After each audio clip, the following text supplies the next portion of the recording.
distinguished global youth leaders, ladies and gentlemen, hello and welcome.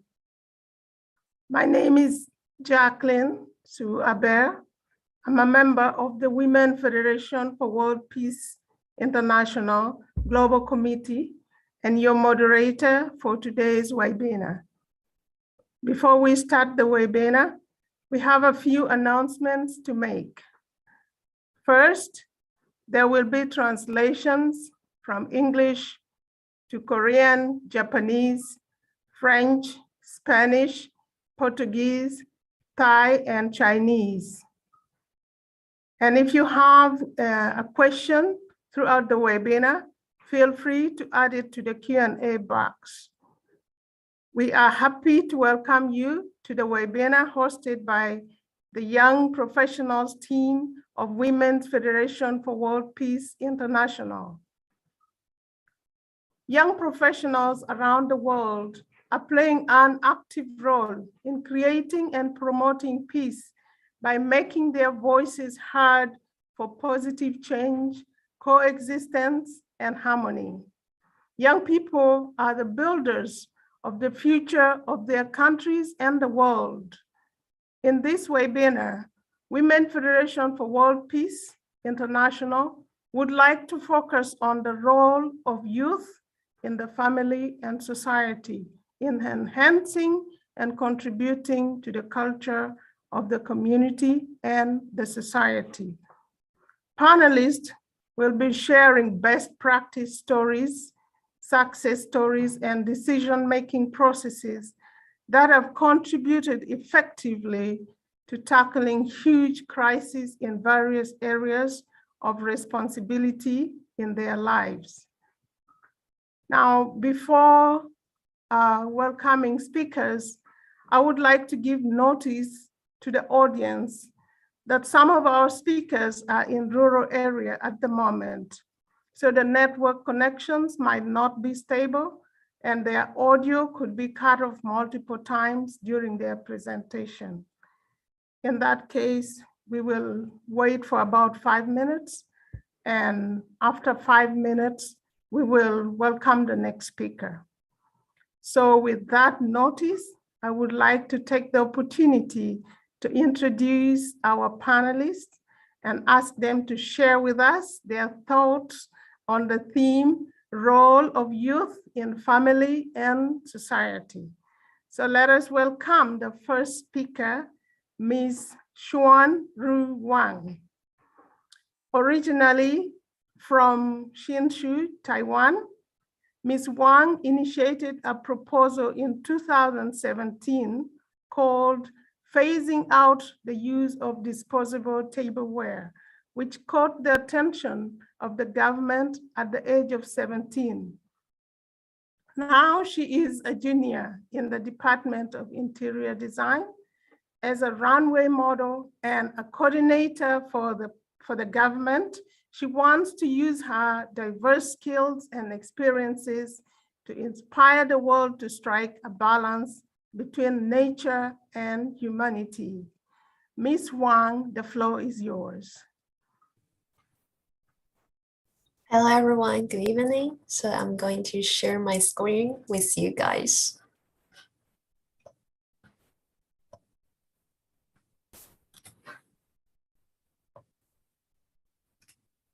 Okay, hello everyone, good evening. I'm really glad to be here. I'm Shiuan-ru Wang, and people call me Nia in English, and I think it's maybe more easy to pronounce. And I'm going to talk about a story.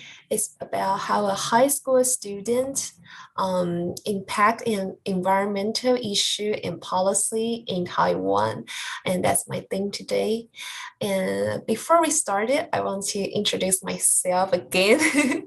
And I'm a senior now, and I gave the wrong information to the moderator, sorry. And now I major in interior design, and I also I also raised up a project of phasing out the single-use tableware in Taiwan when I was high school student. And I also just left the open government plan last Monday, because due to the expiration of the terms, so I just left there. So in the beginning of my sharing, I want to share you a picture. I just took the picture when it was last year in November, and that was my very first time to step out the main island of Taiwan. I think every single of you have a very memorable chance to have a very special trip with your friends, family, or even lover. I think everyone got that kind of experience, right? And to me, under the 15 meter of the seawater, I saw the sunshine go through the seawater, and also I hear the breathing, my own breathing sound out there. And this was a very special experience to me under the water. At that moment, I felt that no matter where I am, I'm always in the nature. So I'm really wish you were here with me. I'm really back to then I was going to I went to a open water diving class there. So I wish you were there with me. Then you can see the same beautiful screen and the beautiful thing with me. As you can see, I'm a very sensitive and observant person. And that's the reason, and that's the personality why I will initiated the proposal. So at the age of 17, I initiated this phasing out the use of single-use tableware back to then. And in only 1 month, there's 5,253 agreements out there. And then I got a chance to talk with the government and the boss of the single-use tableware, and a lot of people concerned about this issue. And I found that there's a lot of sounds and very different kind of value and they got a lot of different kind of feedbacks during this conversation and the meeting. But after this initiation, now in Taiwan, we got a plan that in next 8 years, by the 2030, we are not going to use any plastic products anymore, year by year. Yeah. So people are really, sometimes they are really amazed by, they always say they don't know about this policy was pushed, or this policy was raised up by a high school students. So if you are really curious about what I write back to them, you can scan the QR code on the screen and you can see all the detail on it. And not only straw, there's a straw in sea turtle's nose, right? But not only the straw, but also a lot of things like fishing net or the package of the beverage. They also bring a lot of question to the ocean. And I think there's a lot of issue that we need to know in the world, not only in Taiwan. I think all the people who are hearing, who are looking at this video, in your country, we all got a problem in the environment, in our nature. So I'm not going to show you a lot of video from it, but back to my country, we got a very cool culture, night market culture. Before the pandemic time, very many foreign tourists like to Taiwan and like to go through around the night market. And in such a small space, but we got a lot of foods like Japanese takoyaki, and also Korean kimchi, or just like some beverage, some great drinks from Thailand, a lot of them. So people really like this kind of culture, but we also bring a marine debris issue to our environment. You know, Taiwan is a very little island and we are surrounded by ocean. So you can see a lot of marine debris just around the coastline. So that's why I want to initiate this one of issue in Taiwan. As you can see now, this chart was made in 2020, and there are still a lot of marine debris in Taiwan now, and a lot of them is really made by plastic. And not only a lot of them, this kind of marine debris is made by single-use tableware. So our policy was really start running at 2019, but at 2020, we still got this kind of problem. And Taiwan is really good at recycling, but you know, take this plastic bottle for instance. 96% in plastic bottle in Taiwan are really great in recycle, this kind of circulation. But you know, the left 4% behind is, as you can see, is a number of 40,000 plastic bottle, and after piling up all the plastic bottle is equal to the height of this plastic bottle is equal to 10 Taipei 101, this kind of building. So we still need to figure out how to discover this question after this initiation, after this proposal. During this pandemic time, we still got a lot of waste in Taiwan, and we use food delivery, we use face mask, a lot of things. So the outcome of the initiation is that, as I said just now, in 2030, we are not going to use any plastic bag, plastic cup, plastic tableware, and also plastic straw. I know this is Chinese, but I can find a English one, so that's the outcome.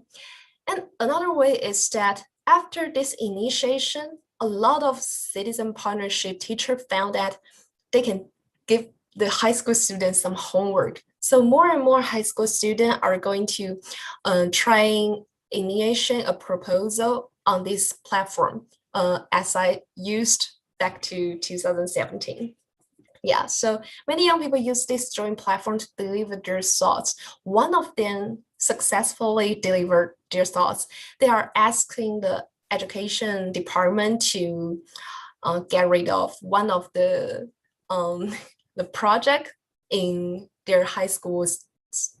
Yeah, just one project. It's a little difficult to explain, but they really successful to deliver their thoughts, as you can see. So high school student, even though we are not going to have any right to vote in Taiwan, but we got still a lot of other ways to deliver ourselves or just express our feeling.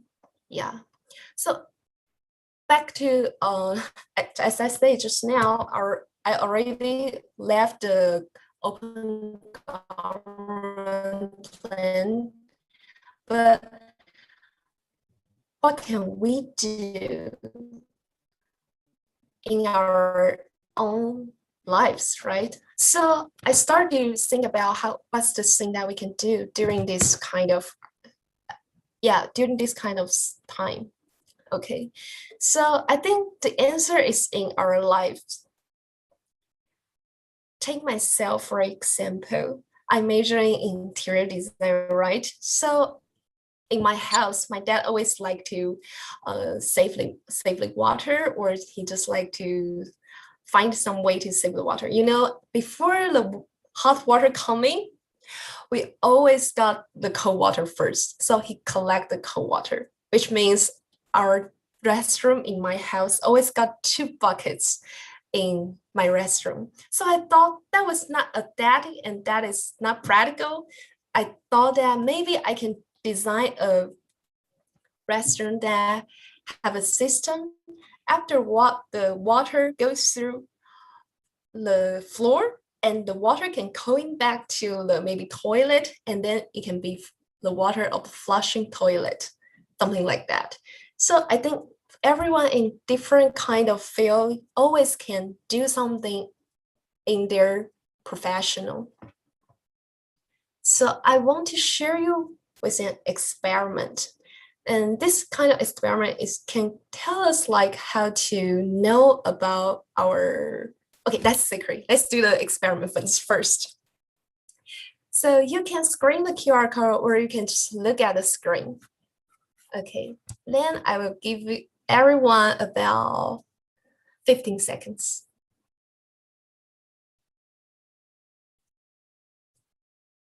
Okay, you can just look at the screen on your laptop or anything, any gadget you get right now. Okay, so first of all, we need to close our left eye and then use our right eye to see the star on the screen. And then you can gradually zoom in or zoom out yourself. And there's something will change on the dot, on the right side of the dot. Okay, let me say that again. Close our left eye and stare at a star with our right eye. And we can zoom in and zoom out. In some of the field, you will find that the answer.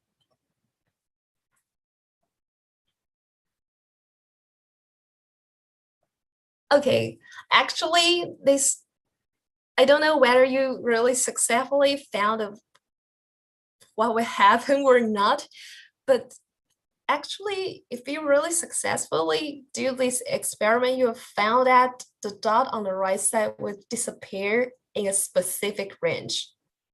Yeah, so the experiment tells us that everyone gets their own blind spots. We might not see the position and the standpoint from others. So all we need to do might just, be ourselves in society. I think that's what I thought. And all of young people, I think now we are talking about the role of youth in society and family. To myself, every student in senior, I just talked to my Tanzania's friends yesterday, and they just told me that they are really curious about what are they going to do in the future. They're really curious about. We are always talking about, are we going to get a gap year or are we going to go for a job? Actually, we are really curious about our future too. And I think this kind of moment, all we can do is just be ourselves and be more observant and just turn our passion into our living. In the end, I want to share with you that this kind of quote made by myself. I think we can be more observant, and because we are young, we can be different and just turn our passion into a driving force into your living. We all in nature, and everything we can do is really a lot. We just need some time to figure it out. And thank you again for inviting me here to share with you this kind of experience. And thank you again. That's all.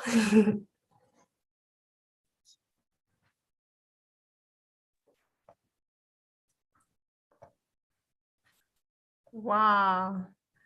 Thank you so much, our speaker, Ms. Wang. That was an inspiration. We can see that actually in today's changing world, young people need to be the change they want to see. And I think your experience will inspire young people to be that change. Thank you very much, Ms. Wang. And that was really good for our young people around the world.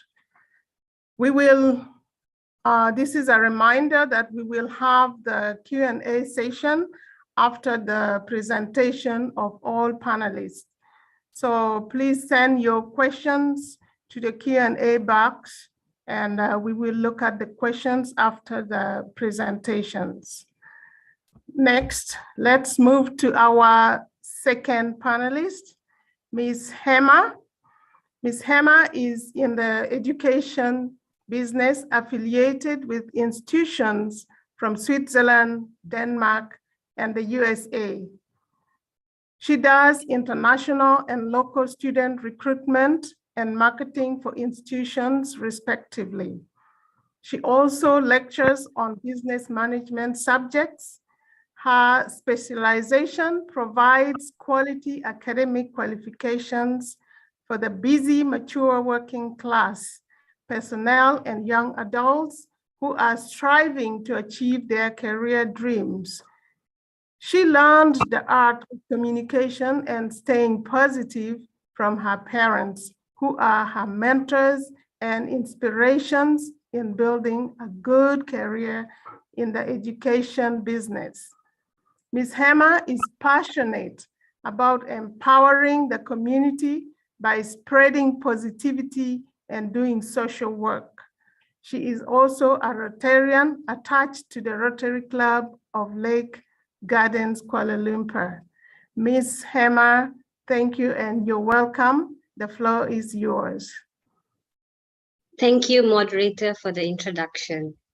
Good day to everyone and greetings from Malaysia. It gives me great pleasure to share this platform amongst esteemed fellow speakers and to be invited today to share my thoughts and stories. It is no doubt that the youth of today are the leaders of tomorrow. This famous quote was shared by Nelson Mandela. As a young aspiring professional, my family means the world to me. Growing up as an only child to two professional parents was not easy. Yes, not easy when many might think that I would be spoiled and pampered for very obvious reasons. I'm Indian and I'm a girl. However, my parents broke that stigma and made sure that I was able to stand on my own feet at the age of 18. I must thank both my parents for taking this firm decision, and that's what has shaped me to be a better person in life today. I believe that the education and the family values that they have shared with me in the last 30 years has brought me to greater heights in life. It has taught me to be disciplined. Despite having busy schedules and traveling around due to work commitments, I ensure that I spend quality time with my parents and try not to miss the celebrations and festivals. This not only unites the family together, but it instills the values and culture in me. It makes me understand our family values and upholds our tradition. I believe that this is very important as youth today are busy engaging ourselves in the rapid growth trend that we sometimes forget to take a moment to understand and value the roots that we come from. I believe we should always respect elders as they are the reasons to why we are here today. I also believe that it's very important for us to address adults respectfully. I think it's very important to have the blessings of your family in everything that you do. I'm proud to say that both my parents have been extremely supportive in the decisions that I make and do. They have guided me through well, and I believe this is important in shaping a child to be a better human being. Today, with their blessings, I'm able to give them back as much as I can. I think as youth, it's important for us to strike a balance between our family, work, friends, and of course, the latest addition to all of this, social media. I know it's easy said in words, but hard to put in practice, as I personally feel the pinch at times. Friends, set your priorities right and spend adequate time doing things one at a time. Write down your goals and focus on achieving them. I run an education company, and the nature of my job takes me to meet many young adults around the world whom are in seek of furthering their education. Friends, education is important and in fact a key factor in changing you to be a better person. Invest in yourself, only then you can invest in others. Education is the most powerful weapon which you can use to change the world. Friends, I'm a Rotarian attached to Rotary Club of Lake Gardens, Kuala Lumpur. I joined Rotary at the age of 22, while many of my friends wondered why. Even more so at the age, as the stigma has always been that you can only join organizations when you're rich or when you're successful. My answer to that would be, all you need is the heart to serve. In the last 8 years, I've seen myself grow to be a better human being because of the engagement that I've done in the society. Growing up as a kid, I was exposed to many social activities as my dad was very active in many NGOs. I believe that was when the spark hit me and the passion grew in me to serve the community.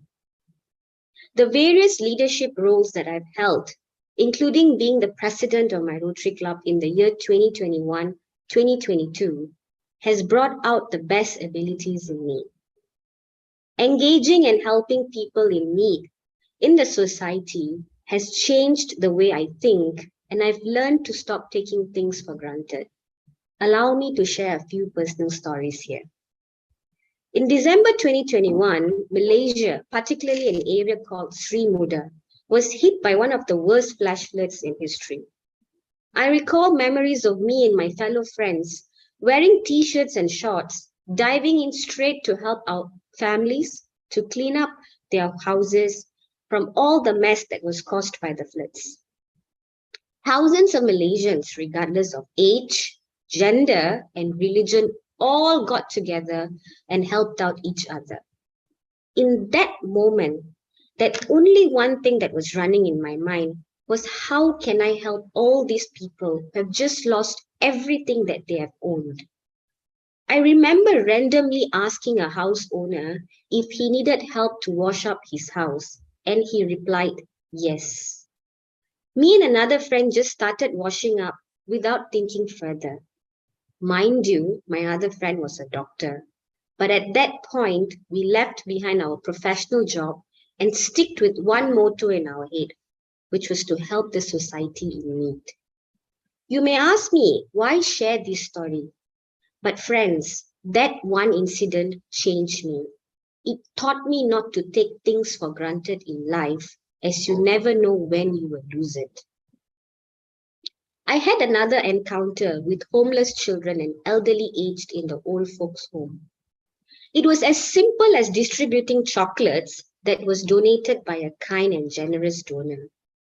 Little did I realize that a bar of chocolate could cheer and touch the hearts of many less fortunate out there. Again, this just made me realize that the smallest thing in life have the biggest meaning. The last story that I would like to share was when a group of my friends decided to form Malaysia Positive Psychology Association during the pandemic, only for one simple good reason: to keep young business people stay strong and motivated during the COVID-19 crisis. Many people faced various difficulties during the pandemic, and a small, simple act of just listening and encouraging one another went a long way as we kept each other motivated during the difficult times. My dear friends, I urge and encourage youth out there to join any organizations of your preference and serve. It surely would build good values and ethics in you. We are the change that we seek.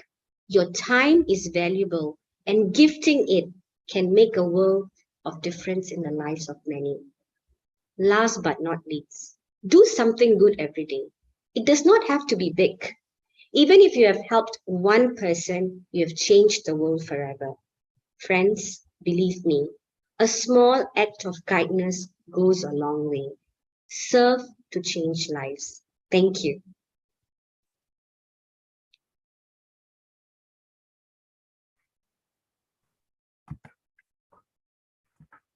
Thank you so much, Miss Hema. Such a wonderful story, such an inspiration. I am sure young people around the world are inspired to listen to this story, how parent-child relationship can build the character of young people. As you're inspiring to become parents in this challenging world, that can be a way for you to become better parents. And also, as we heard from Ms. Hema, set your priorities right and use your time wisely. Young people can be the change they want to see in the world today. Thank you so much for sharing that story. Our next speaker is Mr. Joseph Ayub. Joseph Ayub is a Lebanese Armenian architect, born and raised in Dubai, UAE. He received his Bachelor of Architecture with distinctions from Lebanese American University in 2018. Through local and international NGOs, he served and still serves in positions focusing on issues related to civic engagement, refugee camps aid, historic preservation, anti-racism movements, environmental protection and awareness projects. He supports empowerment projects that help build peace bridges in communities. He currently lives in Dubai, United Arab Emirates, due to his work. However, he continues to be engaged in any developmental project, big or small, as a service back to his community back home. Let us listen to Mr. Ayub. The floor is yours. Thank you very much for having me in this webinar.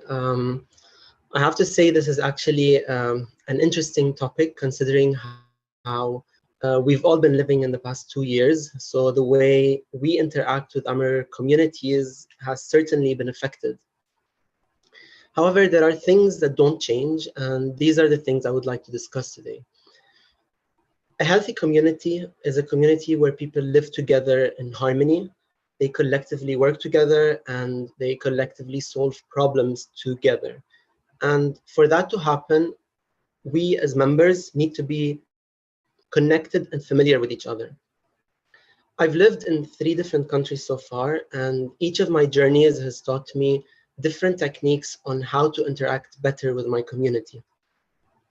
In this speech, I would like to discuss several of my experiences in community engagement, as well as discussing key points on our role as youth in the community.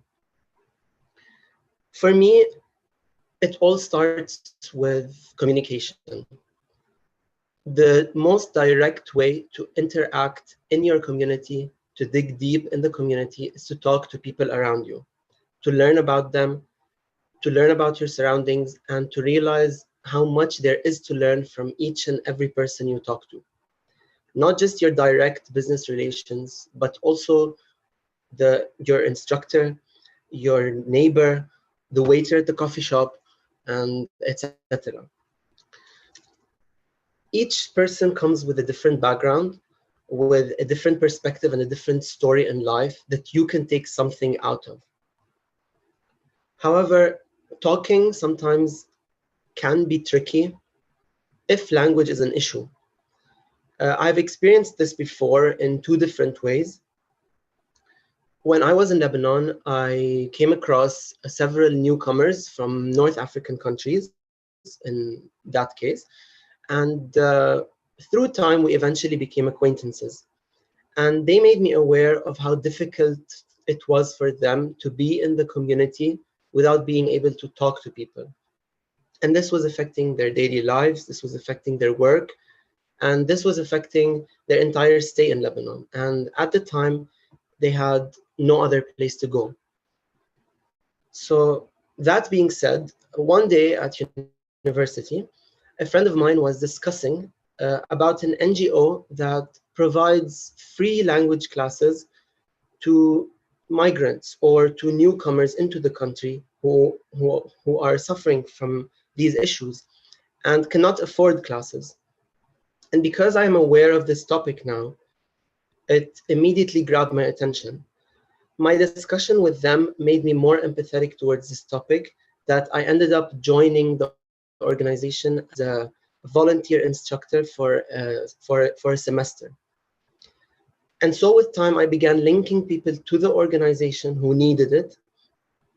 And my decision to joining was encouraged because I talked to them before. So it helped me understand their personal perspectives.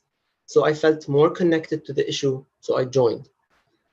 Funny enough, when I moved to Armenia 2 years after that, I struggled with the language at first. And this was obviously affecting my overall performance in the country. So I had to join an NGO that offers language classes to newcomers. And this time I was the newcomer. And because of them, I was able to succeed in so many ways in the country and do way more than I expected. So yes, talking to people and sharing not only links people together, but it can bring solutions to your problems. The key is to share, is to tell people. And I learned that people have a lot to share. It's always good to listen. It's always good to show empathy. The more you talk to people, the more you will understand them and the more harmony you will live with each other. And as such, we will begin approaching things in our daily life with more sensitivity and more awareness and more conscience. Now that we have communicated with our people and we spoke to our lovely people, we learned about our surroundings, that's not enough. It's time to engage. Your community always has a lot to offer. And your community will never say no to any of your contribution. Engagement is an essential tool for physical change. One of my favorite ways to engaging in my community is through volunteering. And I do this everywhere I go because I find it's always an exciting journey because it helps me discover different areas of my community, which helps me understand it better. During my time in Lebanon, I received an email from my university. It was about a volunteering event with UPF, the Universal Peace Federation. It was related to refugee camps aid, and that's all I knew about it. However, I still signed up and I joined in.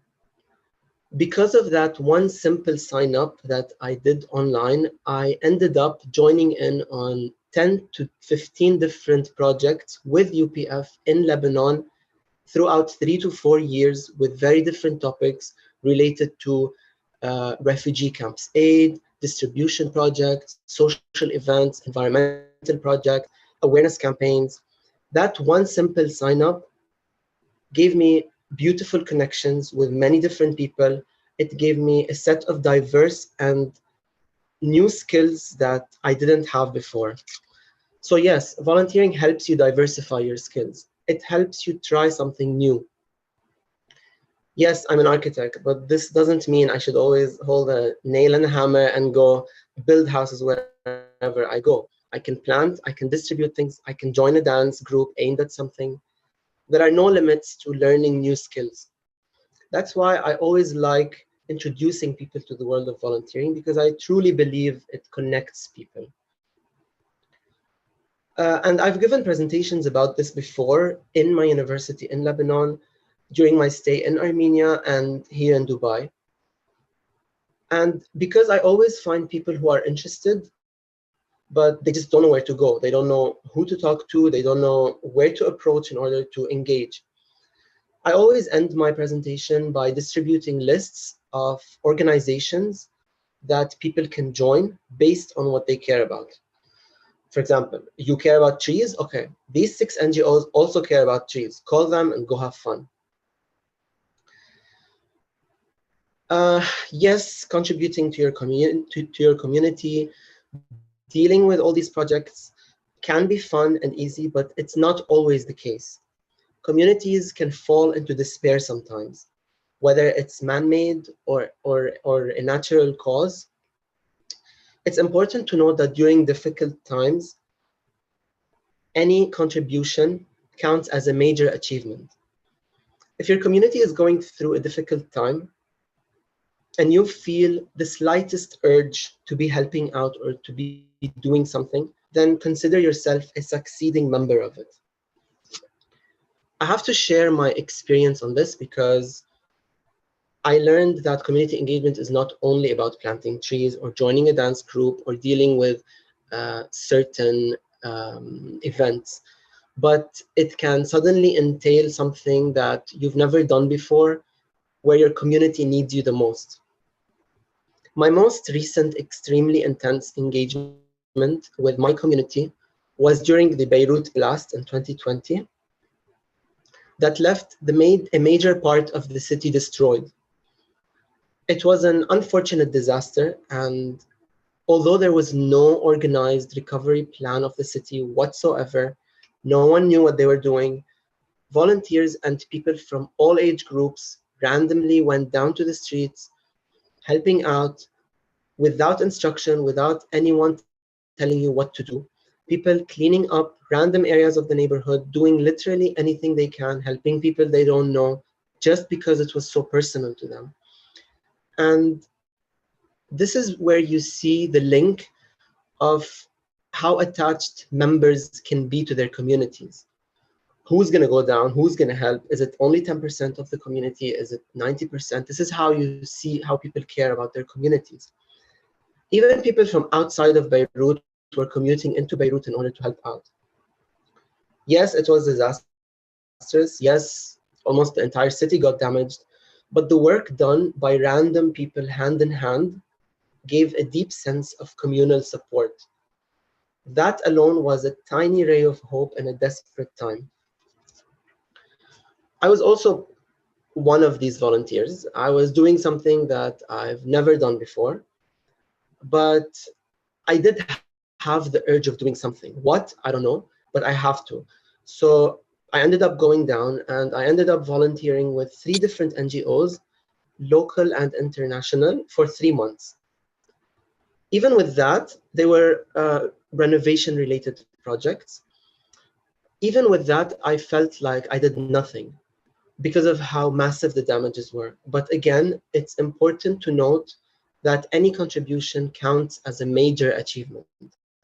At that time, I needed my community members just as much as they needed me. This was a hand-in-hand situation in every sense of the way. So yes, unfortunately, sometimes community engagement can be something that you've never done before. That's why I always like to keep a technique that I like to call keep an open mind and be ready to learn technique anywhere I go. I currently live in Dubai, yet again in a different community away from my former community. However, I still find the urge to be contributing to my home country whenever possible, especially that we have never-ending crises and never-ending problems. Yes, distance limits my ability to help my former community, but no, it does not eliminate my ability to. The feeling I have for my communities doesn't change if I'm somewhere else. Whenever I travel or find someone traveling, I never fail to make a gesture of sending something or doing something, even if it's sending a box of medication that I collected or my colleagues collected to organizations that I trust. I learned that every community has unique characteristics, so it's always good to keep an open mind, to say yes, to be ready to learn, and then most importantly, ready to engage. One thing doesn't change is our role in the community. I believe our role of youth has no limits or boundaries whatsoever. We shape our own community, and the more we work together, the more peace bridges we build between one another, no matter where you're from, what you do, or what you believe in. Thank you.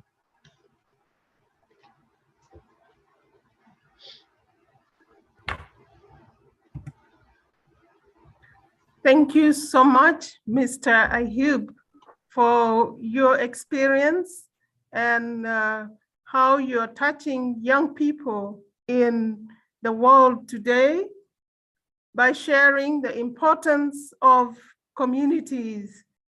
We see today a lot of things happening around the world, and for sure, young people sharing values and volunteering to help the community is the way to go. We are very happy that you've come to share your experience with the young people around the world. Hopefully, this will inspire young people to pick up the same courage, volunteer, and support your community. Thank you so much, Mr. Ayub. So I would like to thank all the panelists for their presentations. They were all wonderful presentations that have touched us in one way or the other. So we would like to move on to the Q&A session. Thank you for participating in this webinar, for taking the time to ask your questions. I would like to pick a few questions, and if we have time, we will try to go through all the questions. They are very good questions that will help us to exchange more. So our first question, the first question is to Ms. Wang. Are you aiming to phase out disposable plasticware? What about a biodegradable one?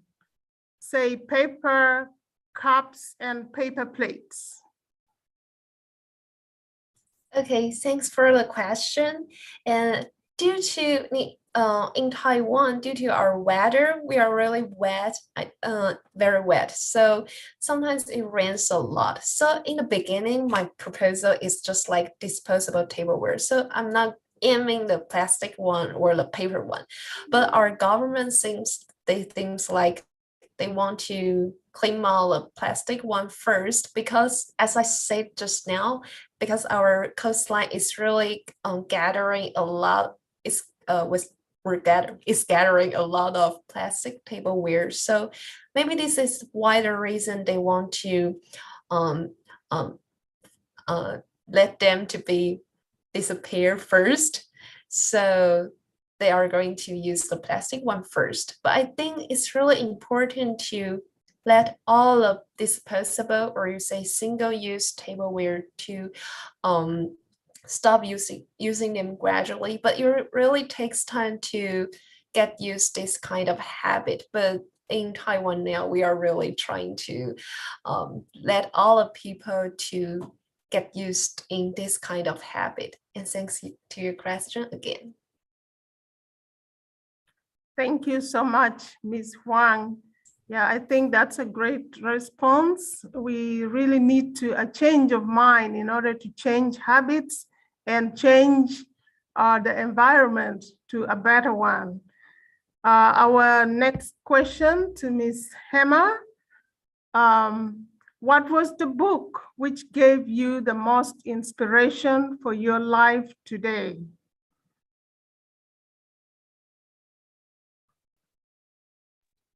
Well, thank you for the question. I'm going to be very honest. I'm not a book person. So I would say the biggest inspirations in my life did not come from any reading from any books. It was actually through practices, and it was also through listening stories from other people.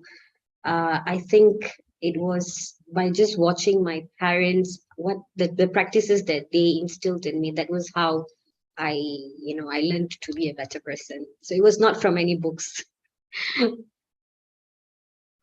Thank you. Thank you for that response.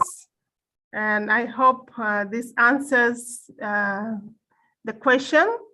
It's not a book, it's just a way of life from her parents and from the life experiences that she had.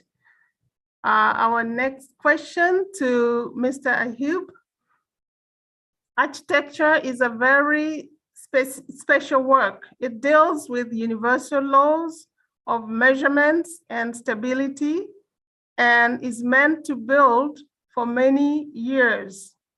There are a lot of mysticism in architecture from the past. What inspired you, a young person, to become an architect?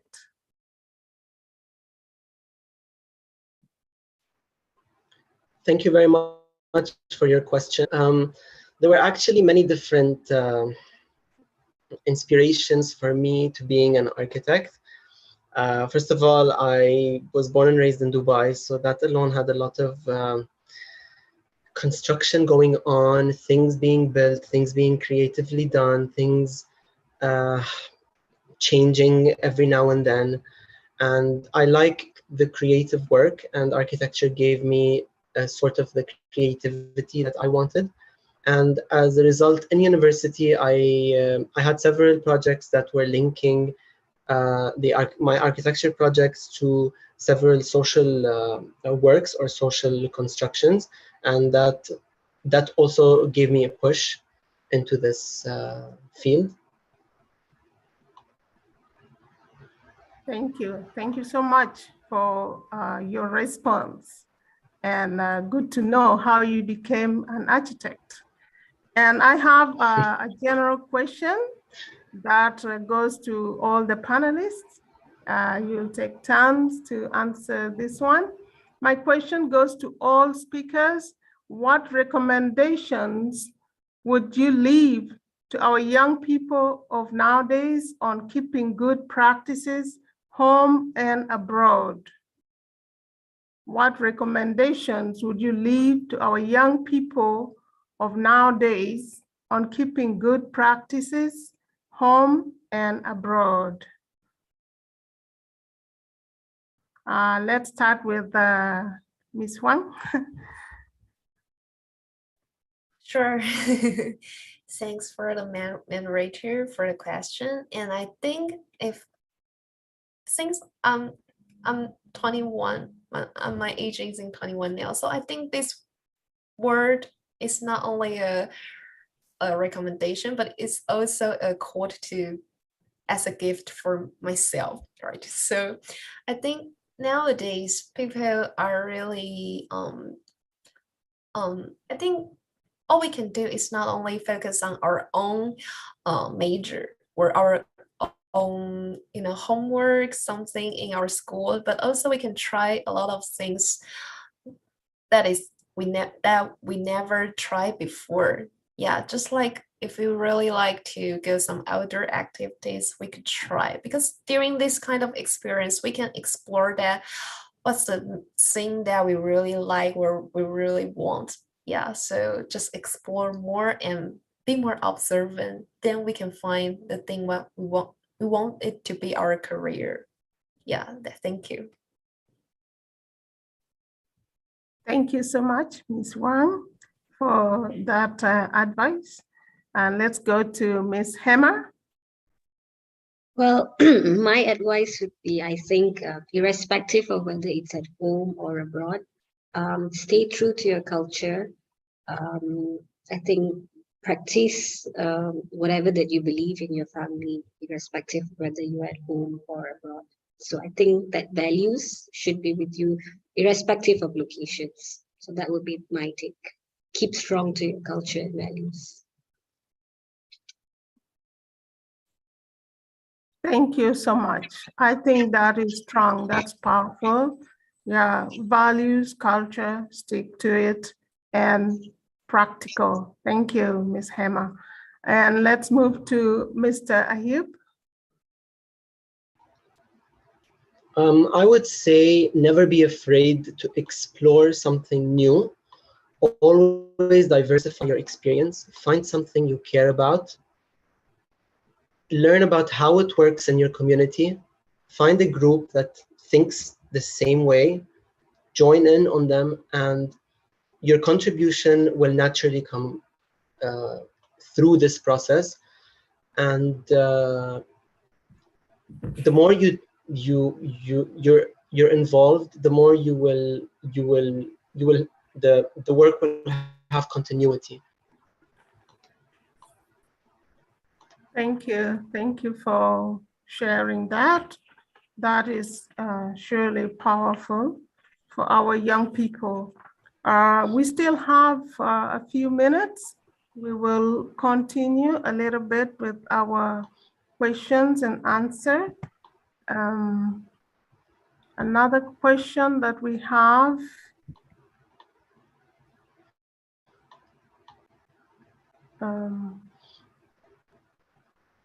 This question is to Mr. Ayub. As a child, have you thought about the importance of human relationship, and have you had a desire to help someone? As a child, have you thought about the importance of human relationship, and have you had the desire to help someone? This is a good question, because I always think that human relationship is the base of everything. The better relationship we have as people towards one another, the better everything becomes. As a child, yes, I mean, I grew up in a very diverse background. I had a lot of different cultures around me, a lot of different people, a lot of different things around me. And I actually take this from my mother. She also had, she would always encourage us to join in on things, and to, whenever there is someone or in need in front of us, she would teach us how to interact with that. And maybe that was the spark at the beginning, to think about human relation and the desire to help someone. And then from that, you naturally get this out of instinct. So from the practice as a child, it ends up becoming more and more into something like an activity. Thank you. Let's take another question. This one is for Ms. Wang. What will be the concrete plan year by year to end the tableware plastic? Which step would you use? Okay, so people who want to use this tableware need to pay for the using. So they pay the money, and at the end, the owner of the shop will ask by government to not provide any plastic product like plastic bags and cups in the end. And that's the steps of the policy. And actually, I don't have the right to choose which one I want to use, but because I'm not the people who in the government, but all the steps I mentioned before will be used in Taiwan now and also continue to the 2030. Yeah, that's my answer. Thank you. Yeah, thank you. Thank you so much. And I have another question for Ms. Hema. The world today is challenged by negative media affecting young people, families, and societies in various ways. What are some ways we could motivate young people to stay positive and cultivate hope for the future? Thank you very much for the question. Well, one of the ways that I would think is to encourage youth of today to be more participative in seminars or talk sessions. These days, children or other youth are more interested in watching other things in YouTube than even joining sessions like this, because they find this kind of sessions boring. But I think if we could encourage them to be participative in this kind of events, that could, change their perceptions and thoughts. If that answers the question. Yes, thank you very much. I think the world today needs young people to rise up and be active and to participate willingly. As Mr. Ayub said, be a volunteer, and also as Ms. Wang inspired a project that the government picked it up. I think you all are such a great inspiration for young people. Continue inspiring young people in your areas. Thank you so much for coming and thank you for your participation. We will now take a 10 minutes break and then we come back to the second session. Thank you so much.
Welcome back, everybody.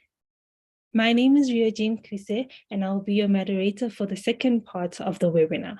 I am a member of the Women's Federation for World Peace International Young Professional Team from South Africa, and it's truly great to meet you all.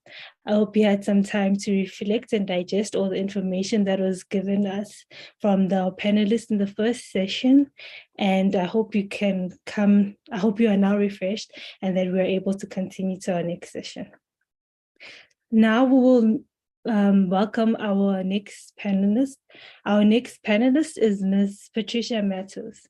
Ms. Matos is a head of innovation at a global media group, a holder of 18 media titles such as Diario de Noticia, Journal de Noticias, Radio, TSF, and others. She is also the head of our communications to the European Parliament, a local assistant assigned to the MEP Francisco Guerrero, a non-registered deputy, and a member of the European Green Group. Ms. Matos also works as the invited professional of post-graduation global diplomacy and security at the Universidade Nova de Lisboa, an Instituto Military University.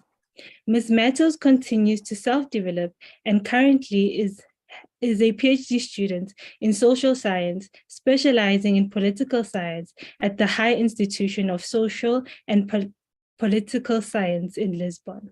Let us welcome Ms. Patricia Matos. Hello to all of you. Thank you so much for this invitation.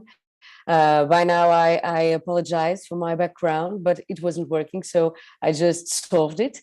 So starting my presentation by greeting Dr. Ek and Moon, founder of the organization, Dr. Julia Moon, international president of the organization, to the international staff led by the International Secretary General, Dr. Paris Moon, and the national president of WFWPI Portugal, Dr. Marta Carvalho. Thank you so much for this invitation.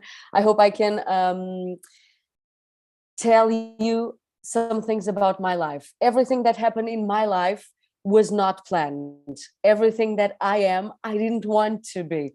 So I started working at a radio station when I was 12. And that's what I wanted to do. I wanted to be a radio DJ. And that was my life, because that was my dream, because I started doing that while I was very, very young, and that came like a passion. But then I moved to high school for journalism, and then I moved to a radio station for some specific time, and then I had another specific time.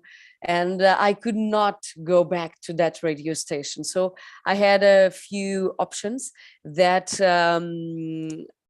I had in front of me. One of them was television. And I thought, oh my God, I just have, this is a specific time, very, very short time, maybe 1 month and a couple of weeks. So let's go to the television, let's work it out and finish this. And then I go back to the radio station. Nothing more wrong. I went to the TV station, I fell in love, and 9 months after I was working there. And then I moved for 13 years. I started as a journalist, junior journalist, working with some health issues, with some education issues. But then someday we had a project, a very, very long project, an old project about cable TV that was about a news channel.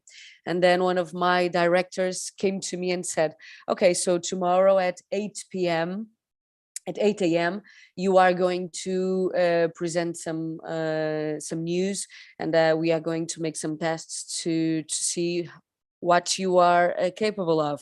And I said, I am so sorry, but I think you are wrong, because I don't want to do that in my life. I want to be a reporter. That's what journalists do. That's what my passion is about. I want to tell stories. I want to meet people. I want to connect people. That's what I think is my purpose. And he looked at me and said, be quiet and do what I'm saying. You are going to the studio tomorrow to do what I'm saying to you. And I said, okay, never mind. So I did it. And then a couple of weeks ago, he came to me again and said, so you are starting some training. You are starting some training in a couple of days. You are going to be one of our leaders in the screen. One of our news anchors. And I said, I don't want to be a news anchor. I think you are wrong. I think you get me wrong. You got me wrong. You didn't realize what I was asking to you. And he said, no, I think you don't realize what we are asking to you. So I thought, and I realized that maybe it was not worth to fight against it, and was better for me to embrace it. And that's what I did. I became a news anchor in 2009, and then at that cable station, and then did a lot of things, a lot of debates, a lot of presentations, and 1 year later, I had the chance to move to the morning show. Everyone thought it was a punishment. Everyone looked at that time as a punishment, because I had to wake up at 4 a.m. and I had news on air since 6:30 to 10 a.m. And so I had my punishment. And then I moved a couple of months later. My editor-in-chief looked at me and said, you think it's a punishment? I also think it's a punishment, but we can look at this in a different way. Let's do this like we were at home watching this. Let's do what we would like to see. And then we connected together and we did the best team I ever had. We did that program for ourselves, and we were leaders for a few time, but we were leaders, and we did it just in an amazing way. I moved and I stayed there for 10 years, waking up at 4 a.m. on air since 6:30 to 10 a.m. It was an amazing, it was the major project of my life. But some years later, I started to have some health issues. That amazing rhythm, that waking up at 4 a.m. was not being good to my body, was not being good to my brain, because during that time I also had a master in political science, and I started a PhD in political science too, that I'm already finishing. So I had a lot of things, because I also felt alone, and I had to got a lot of things to made my time worth it. So there was a time that I had to decide, and I asked to move out of that time, move out of that program, but they didn't let me go out. I had one invitation to go out of journalism. I said no. I had another invitation to go out of journalism. I said no again. I felt it was no time for that. But then I had the third invitation to go out of journalism and to go to the European Parliament. And I thought, why not? This time I thought, why not? And I know my intuition tells me that when you think, why not, is because that thing that you have is not worth it anymore. So I realized that that was the time to move on. And then I talked to my director, who did not had any move to stop me. I felt that at first as that hurt me at first. I thought, oh my God, he's not going to fight for me, not even a while. But in the next instant, I realized that he's doing what is best for me. He's letting me go. And I embraced that chance and that attitude that he had for me. Life happened to me like this. Then I moved to Brussels a couple of years ago. I was very, very happy in Brussels, but something was not working for me. Moving to Brussels was not one of my dreams. I never thought about it. Of course, the European institutions are amazing. The European life is amazing. Serving our country is amazing, because I was in a public place. I was with a MEP, a member of the European Parliament, elected by the Portuguese people. So that was the honor of my life, serving the Portuguese people and doing what was best, especially because we were working on environment, sustainability, and everything was things that we are discussing our days, climate change, taxes, carbon taxes. So everything is very, very, very connected with our nowadays, and that was what made me change, because I'm a journalist after all. Journalism defines me, but does not limit me. That's why I changed. Then I moved back to Brussels, but there's one day when I started feeling that something was missing in my life.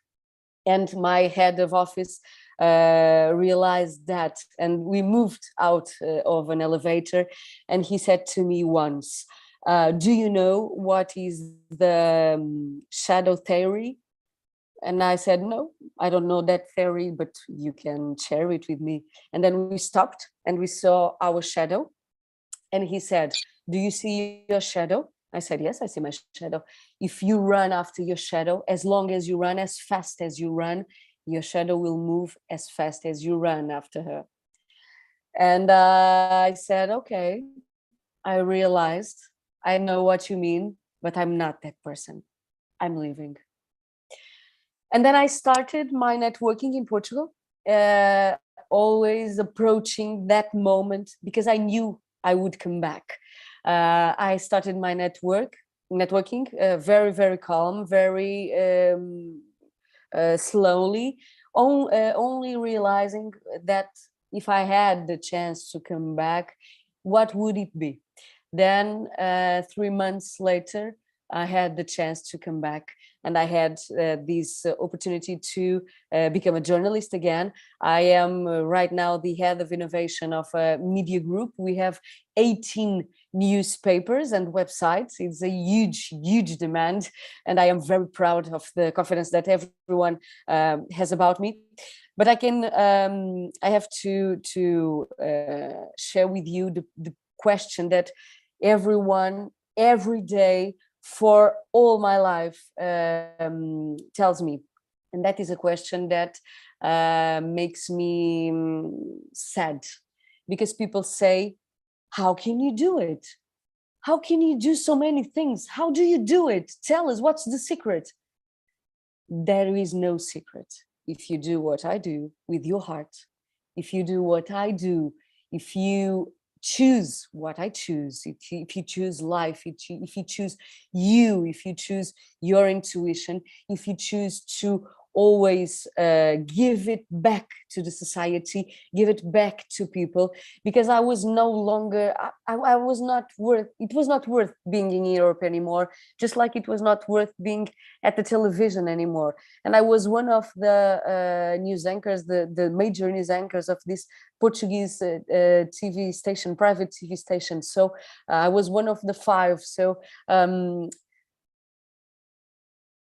I learned from my best leader, that is my grandfather, Henrique. He passed away 22 years ago, and I feel connected to him every day. He was the man that never complained about anything. Everything was fine for him. He was always trying to help the other people around him. He was always trying to improve other people's lives. So that's what I have to say. If you embrace it, if you accept what life has to give to you, if you take it as a baby, if you take it as a purpose, you can do everything for people. Because in television, I knew I was sometimes the only people that, the only person that some people would see for the rest of the day. And I started in the morning. I knew some people only had me to join them for the breakfast, to join them for the rest of the day. And in Europe, I knew my voice was heard. Our voice was heard because we were connected with some issues that people talk about and will talk about for the next couple of years. Unfortunately, more than a couple of years. So what I have to tell you is you can always choose what you want to do in your life. There's a question you have to do for yourself. Do you want, when you choose a way, do you want to be here forever? If the question is no, then you have to go out as fast as you can, because from the moment you realize you have done everything, you are done in there, then you have to move to another way. That's what I call knowing how to go out before the end, before your connection, your work is dismissed and everything is going bad for you. So you have to live while you have a smile on your face. You have to work while you have a smile on your face. If you are not moved by love and by purpose, believe me, you are doing nothing wherever you are right now. That's what I believe. That's what I do. And that's why I believe a lot of people still follow me during these days. Thank you so much for this invitation. It's been such an honor for me. Thank you.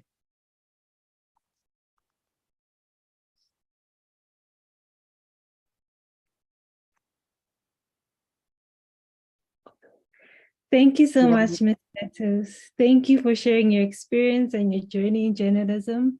We'd like to thank you also for reminding us that we always have a choice and we should know our way out. And we truly agree that it's truly important, especially for the youth, to be able to love what they do and to be able to choose what they truly love and do it with heart. Thank you for your words. Just a reminder to all our audience, we will have a Q&A session at the end. Please send your questions to the Q&A box so that they could be answered by our panelists. Let us move on to our next speaker. Our next speaker is Tamara Starr.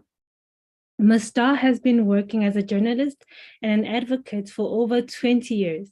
She has always been passionate about training women to become leaders within their community and voter registration.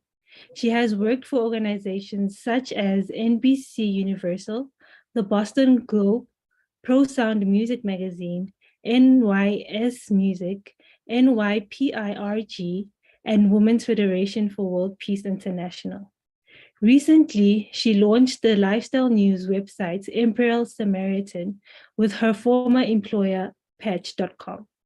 She currently resides in New York, where she loves attending concerts and festivals, while also spending time with her husband and 3 children.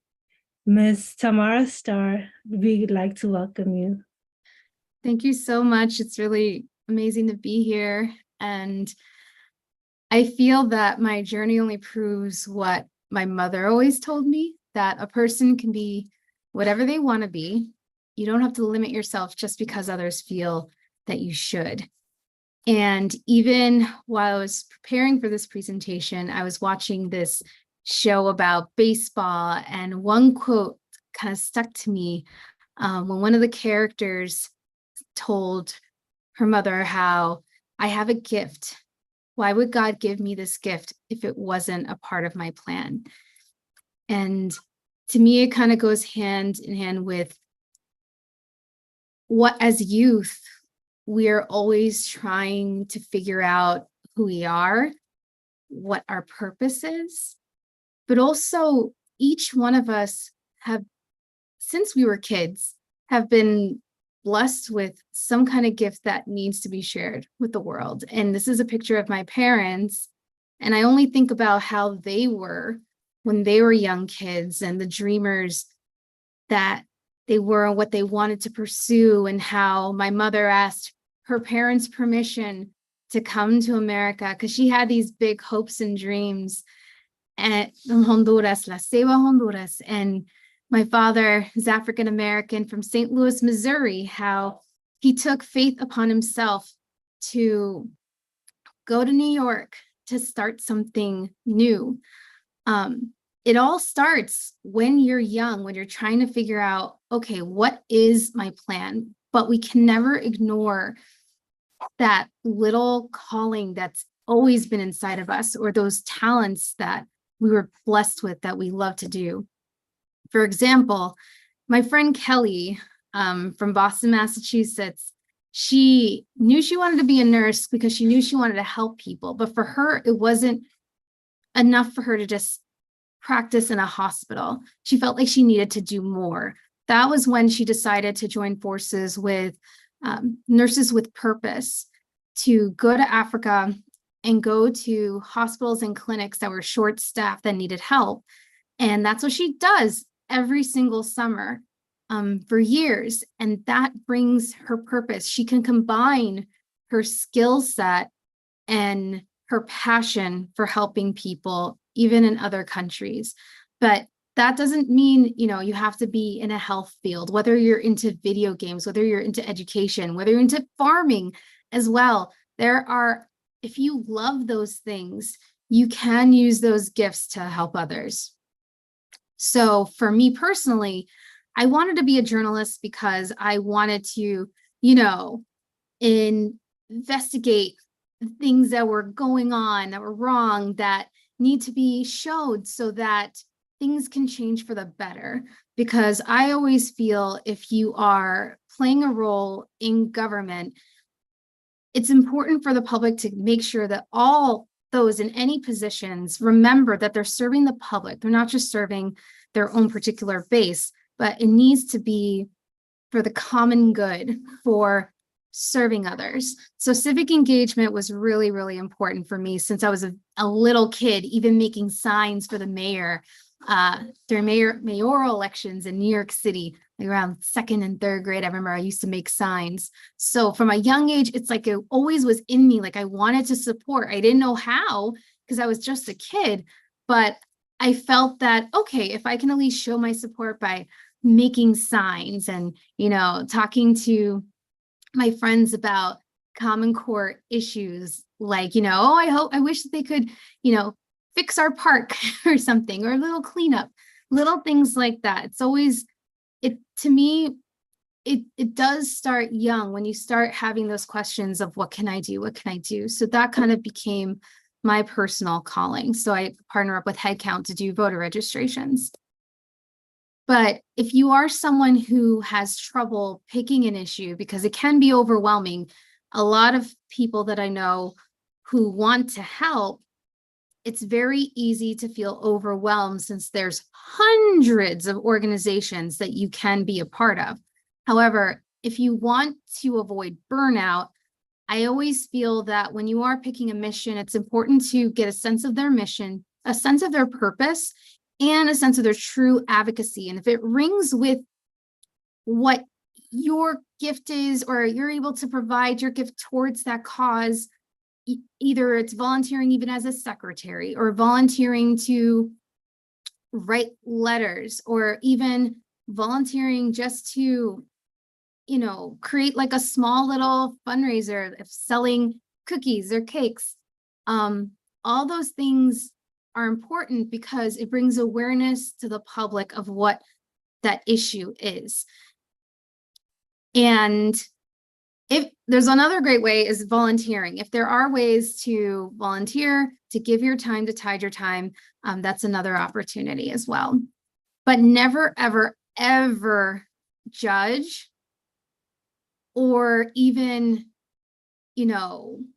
think just because like one issue is better than the other, because in the end of the day, we have to remember we live in a very, very diverse world, and it can't be one size fits all. And I think that's why it's so important that we do have a variety of personalities and a variety of talents, because one person isn't going to be able to do it all. But if each person's able to take that certain gifts in the arts, entertainment, writing, if it's even singing, or if it is, if you feel the courage to be that voice for a small group who isn't being heard, words and voice can be so powerful in this day and age, especially with the technology that we have. So I always say, pick 3 pillars of what's important to you right now in your life.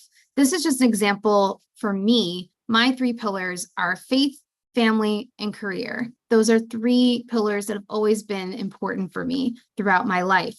So in order to avoid burnout, I make sure that whatever I get involved in, it's on track with my goals. And since I am a journalist, I love sharing stories. I love learning about government. I also majored in political science, got my bachelor's in political science, and I love government. I felt, okay, voter advocacy work falls in line because I already love it to begin with. And so it feels good that I love it and I'm still doing good. I am giving back to the community in some way. And if you feel, family is important, and what you like to do then is, when you're an adult or if you have kids, you can join a local parent-teacher association. That's something we have in America. And also the Girl Scouts or Boy Scouts, if you want to get that kind of familial environment, those are good organizations to get involved with. And even when you turn in America around like 18, you can even start getting more involved with serving the town or school council in some way. And never, ever, ever forget that when you are volunteering and you are doing skills like writing, that counts as experience. Don't ever think just because it's a volunteer position that it doesn't mean you are doing skills that can mean something for a business, for another organization. Never, ever, ever belittle the time and effort that you put in to volunteering. So for students, whether you are, I know around the world it's different, but I'm going to just talk from an American perspective. If you're in high school, getting involved with student organizations, colleges and universities around the world have their own organizations that you can align with. If it's something that can help serve the public, whether you are providing meals for those in need, whether you're doing a clothing drive for those in need, or something as simple as translations. I know here in New York, there's always a need for volunteers whenever there are refugees that come to this country. They need to be able to sign up for the local services, but they don't know any English. So they need translators to help them fill out all those forms because they can be very complicated. And there are those who come without a car. So there are even those who volunteer their time to drive families back and forth to local clinics or hospitals to get the help that they need. So I just feel that as youth, don't ever feel you can limit yourself into one thing. Don't think, okay, I want to be a doctor, that I just need to be a doctor. Because if you also love to sing, do it. That's something you can do part-time. Like, don't ever let go of the passions that you've had as a child, because when you do, kind of like what I did when I was so focused on work, I kind of started to feel a little dead inside. And I realized it was because I wasn't doing my passions like with writing and with civic engagement. So I just want to leave this, idea for you to just never limit yourself, to be confident in all the skills you're able to provide. Don't think your skills are not enough, because they always can be used no matter what you decide to do. And thank you.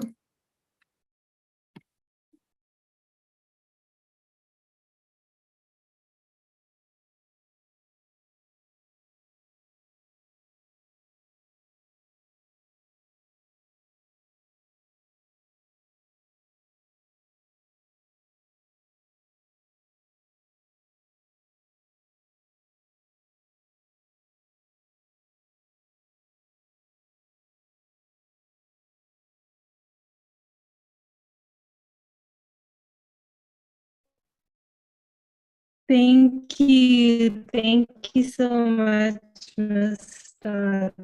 That was truly inspiring and motivational. Sorry. I think it is very important for us platforms in our careers to make a difference.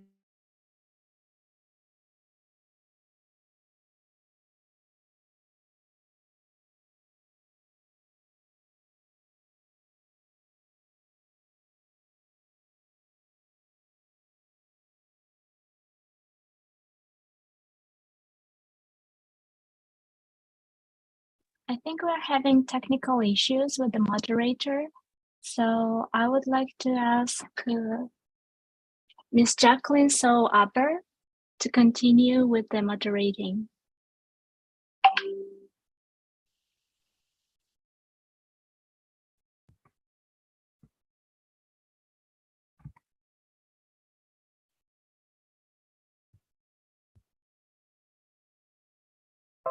Thank you so much, Ms. Tamara Starr, for such a wonderful experience and also advice to the young people how they can do better and how they can use every opportunity to develop themselves, to become better people, to become people who can contribute truly to the world today.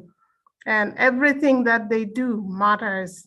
So they have to figure out what matters in their lives and focus on those areas. Thank you so much. We are grateful that you were here to share with our young people. And as we move on, I think this is going to be our last speaker. Our last speaker is Ms. Millie Cox. Ms. Cox is a linguist studying in Durham University. She has just completed her year abroad. She splits her time working and studying and was lucky enough to be a part of several fantastic organizations in Paris, Barcelona, and Madrid. Alongside these various roles, Ms. Cox had the fantastic opportunity to undertake internship with female empowered NGOs, Women Going Beyond and Women Federation for World Peace. For WGB, she provided content for online sessions for young girls and women in Southeast Asia. Whilst at Women Federation for World Peace, most of her time was spent writing a research paper on the impact of art contests among its children hosted by NGOs. We would like to receive Ms. Cox. The floor is yours. Thank you so much. I'm going to share my screen now. I hope you can see the slide. So hello everybody, my name is Millie Cox and I would like to start by thanking the Women's Federation for World Peace for inviting me to talk on this panel today. I have absolutely loved listening to everybody else's stories and advice, and I'm excited to share some of my own. To provide you all with a little bit of background information on myself, I'm a student at Durham University, about to start my year. I study French and Spanish and have just completed my year abroad, where I split my time between Paris, Barcelona, and Madrid. I'm here today to share some of my experiences whilst abroad, in particular the various internships I was lucky enough to take part in during this year. As you can see from the slide, I have put up my various internship logos, as well as a picture I took from each location I spent time in.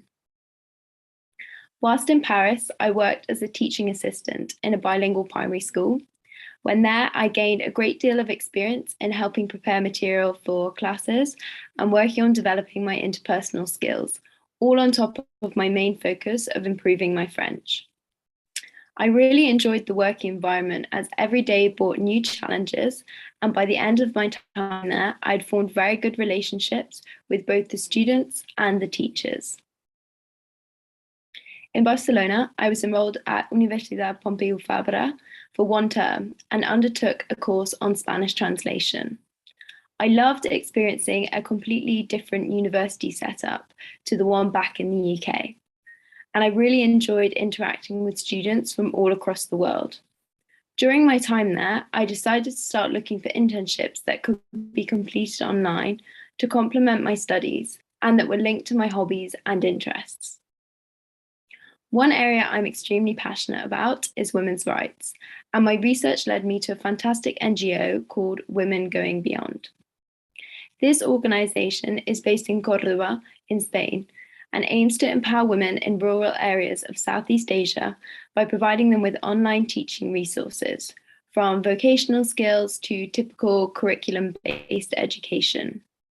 Their main aim is to equip these women with the tools they need in order to be fully self-sufficient individuals and escape the poverty into which they're born. I was involved in their project, Learning Going Beyond, which is an online platform that allows women to have access to courses on various skills. My job was creating content for a course on how to use social media, which focuses on the advantages and disadvantages of social media, as well as establishing your own profile and networking successfully online. I spent about 7.5 months working with this company, finishing the project around 2 weeks ago. I would really recommend this to anyone who is interested in women's rights or who wants to make a difference because it's an extremely rewarding project. The project managers are also so lovely and really keep you up to date with how your work is making an impact. Following my time spent in Barcelona, I moved on to my final placement of the year in Madrid. Whilst in Madrid, not only was I continuing my work with Women Going Beyond, but I started my in-person internship at an NGO called Red Deporte and signed up to an online internship with the Women's Federation for World Peace. I'm going to start by talking about my in-person internship with Red Deporte. So Red Deporte is an NGO based in Torrelodones, just outside of Madrid, that aims to empower disadvantaged and underprivileged children, both in Spain and across the globe, through sports. The organization focuses on 4 key sectors: education, community health, women's empowerment, and employability. My role in this internship was very diverse, and I undertook several tasks both online and in person. As a native English speaker, much of my time was spent proofreading and translating manuals into English before they were sent off to larger organizations.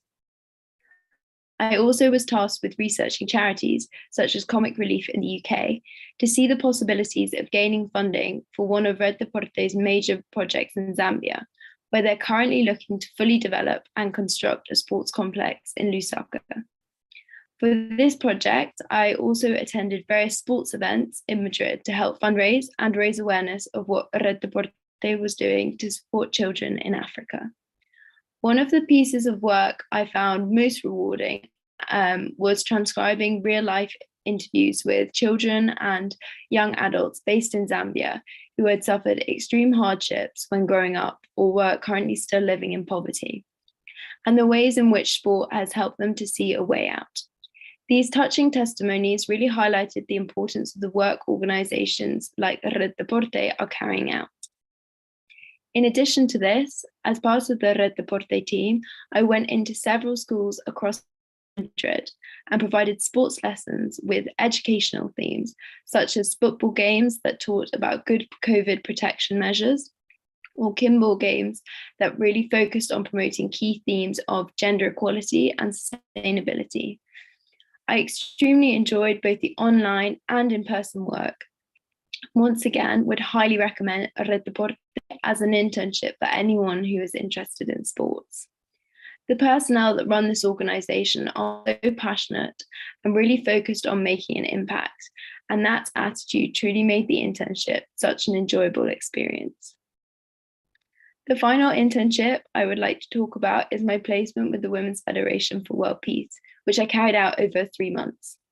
Having had some experience in a relatively small NGO, I was really intrigued to see how a much bigger organization was run, especially one which was dedicated to improving women's issues. One of the main appeals of this organization was the international aspect. As a student on a languages degree, understanding a more global and world view has always been of interest. So I'm really appreciated the opportunity to work on issues that were specific to Asian regions. Once again, my work at the Women's Federation for World Peace was very diverse. In some instances, I was tasked with proofreading schedules ahead of sending them across to prospective speakers and participants. Moreover, I upload content to social media pages in order to promote the main art competition, Colour My Heart with Peace. This is a competition that was run internationally with the aim of encouraging children to gain a greater awareness of the relevant theme. So in this year's instance, this was the reunification of the Korean Peninsula. And this competition provided them with the platform to visually express themselves. One of my main tasks was writing a case report on the impact of art competitions held by NGOs, which I thoroughly enjoyed researching. I drew comparisons and conclusions from both the competition hosted by the Women's Federation for World Peace and the United Nations Refugee Agencies contest, which was entitled Youth with Refugees Art Competition. In my report, I focused on the successes of both organizations regarding attracting an international outreach and promoting the relevant topics. I really enjoyed my internship with the Women's Federation for World Peace. I was always able to have a point of contact if I had any questions about my work. And everyone was extremely approachable and clearly also extremely passionate about the work they do, which was very inspiring as I begin to think about my future careers. To conclude, I would just like to reiterate the benefit of partaking in internships, in particular ones with a global perspective. You can definitely learn a lot about potential career paths, types of work that interest you, or even whether you can envisage yourself working abroad in the future. By undertaking a few weeks or months of experience, you really can benefit from being able to have an insight into the way in which companies are run and how the working world operates. I would like to once again thank the Women's Federation for World Peace for the opportunity to speak today, and I really hope you have enjoyed learning a little bit more about my experience. Thank you.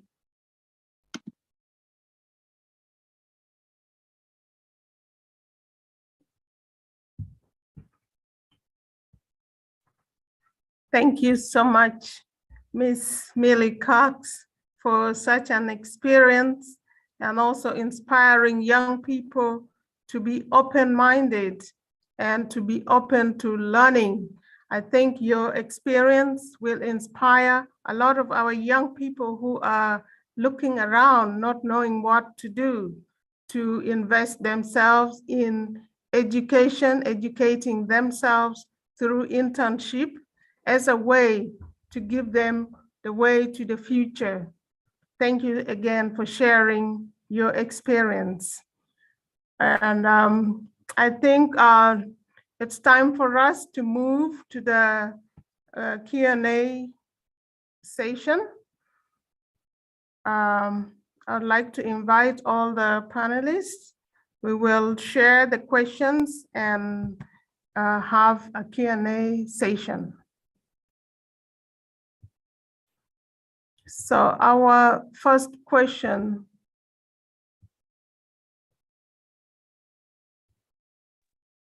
Yes, our first question goes to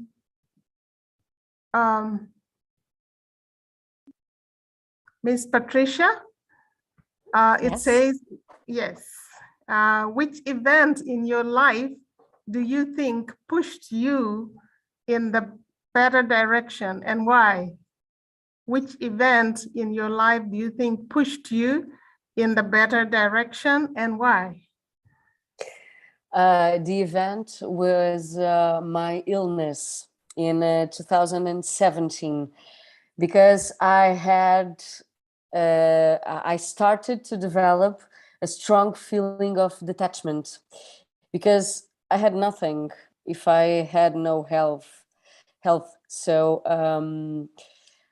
when I realized that I was ill and that I could not do a lot of things, that lack of fear approached me and then gave me all the strength that I needed to. So after that, when you get ill and when you get in a bed and realize you cannot do one simple move, you realize that everything that you have is not worth it. So you lose all of your fear and you start that way to jump. That was the event. Yeah. Thank you so much. And my next question is to Miss Starr.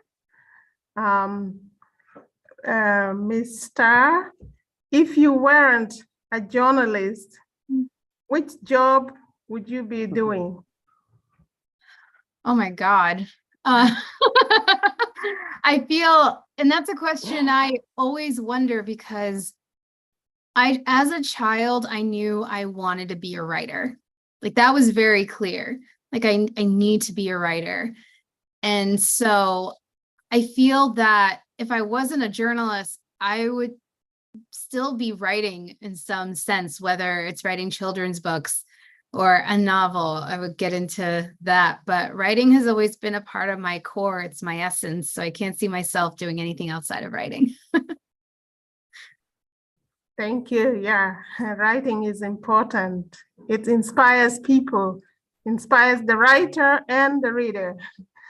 And our next question is to Ms. Matos again. Can you explain about your political campaign to become a deputy? And what do you think inspired people to elect you? I was not a deputy. I was his assistant, his communication assistant. And when I arrived to the European Parliament, he was already there. So I arrived to help. We did a very, very amazing campaign about UBI, Universal Basic Income. That is a project, a social project that is already studied in a lot of countries. I invite you to all to go to our website, www.rbi.com.